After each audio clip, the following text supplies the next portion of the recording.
என்னோட ஸ்டூடெண்ட் ரொம்ப நாளாக கேட்டுட்டு இருந்த ரெசிபி தான் இன்றைக்கி ட்ரை பண்ண போகிறேன். நீங்கள் எக்ஸ்பெக்ட் பண்ணுற மாதிரி மாடர்ன் ரெசிபீஸ்லாம் கிடையாது. அவங்க கேட்டது கருவாடு தொக்கு. என்னோட ஸ்டைலில் இன்றைக்கி நான் செய்ய போகிறேன். உங்கள் வீட்டில் கருவாடு பிடிக்காதவங்க கூட கேட்டு கேட்டு வாங்கி சாப்பிடுவாங்க.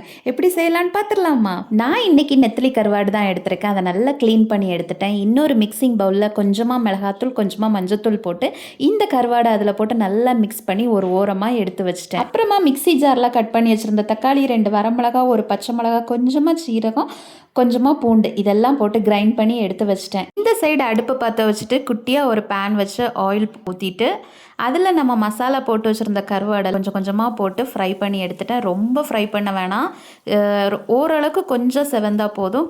தொக்குக்கு கரெக்டான கன்சிஸ்டன்சி.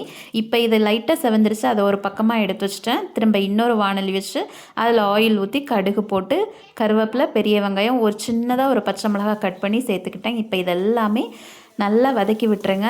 கருவாடில் ஆல்ரெடி உப்பு இருக்கும், அதனால் இதில் கொஞ்சமாக இந்த தக்காளி, வெங்காயம் எல்லாம் வதங்குறதுக்காக கொஞ்சமாக உப்பு போட்டுக்கிட்டேன். இப்போது கொத்தமல்லி தூள், மஞ்சத்தூள் போட்டு இந்த அரைச்சி வச்சுருந்த பேஸ்ட்டையும் போட்டு அதில் நல்லா வதக்கி விட்டுட்டேன்.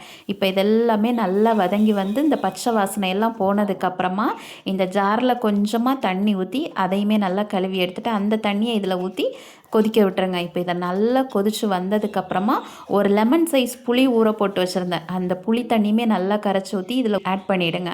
இப்போது இது நல்லா வெந்து வந்ததுக்கப்புறமா நம்ம ஃப்ரை பண்ணி வச்சுருந்த கருவாடு இருக்குல்ல, அதையும் அதில் ஆட் பண்ணிவிட்டு நல்லா சிம்மிலே நல்லா வேக வச்சு எடுத்துட்டிங்க அப்படின்னா நம்ம ஃபர்ஸ்ட்டு ஊற்றின எண்ணெய் எல்லாமே இதுலேருந்து பிரிஞ்சு தனியாக செப்பரேட் ஆகி வரணும். இதுதான் தொக்கோட கன்சிஸ்டன்சி.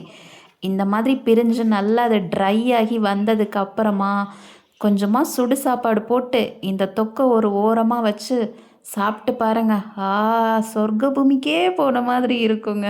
எப்பயும் போல் கருவாடு செய்யாமல் இந்த மாதிரி ஒரே ஒரு டைம் டிஃப்ரெண்ட்டாக ட்ரை பண்ணி பார்த்துட்டு டேஸ்ட் எப்படி இருந்துச்சுன்னு மறக்காமல் எனக்கு கமெண்டில் சொல்லுங்கள். உங்களுக்கு இந்த வீடியோ பிடிச்சிருந்துச்சுன்னா மறக்காமல் லைக் பண்ணுங்கள், கமெண்ட் பண்ணுங்கள். நாளைக்கு இன்னொரு இன்ட்ரெஸ்டிங்கான வீடியோவில் உங்கள் எல்லோரும் மீட் பண்ணுறேன். Until take care, bye, see you all. Thanks for watching.